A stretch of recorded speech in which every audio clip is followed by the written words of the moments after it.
কি এক কাণ্ড!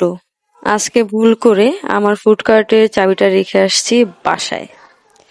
আমরা আর্লি চলে আসছিলাম, কিন্তু যেই আমি দোকানের তালা খুলতে যাব, এমন সময় দেখি আমার ব্যাগ, পকেট, কোনো জায়গায় দোকানের চাবি নেই।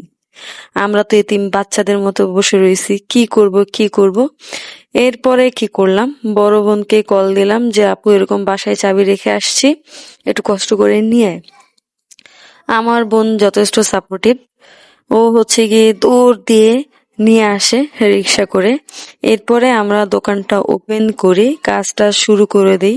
ভাবছি আজকে আর্লি দোকানটা খুলবো, কিন্তু এই চাবির চক্করে আমার লেট হয়ে যায় রান্নাটা।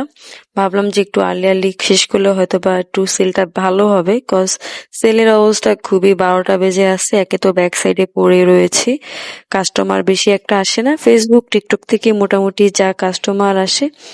আমার এই ফুডকার্টটা কিন্তু আগারগাঁও নতুন রাস্তা পরিসংখ্যান ভবনের সামনে, সোনালী ব্যাংক একেবারেই সামনে অবস্থিত। যারা যারা খাবেন চলে আসবেন অবশ্যই।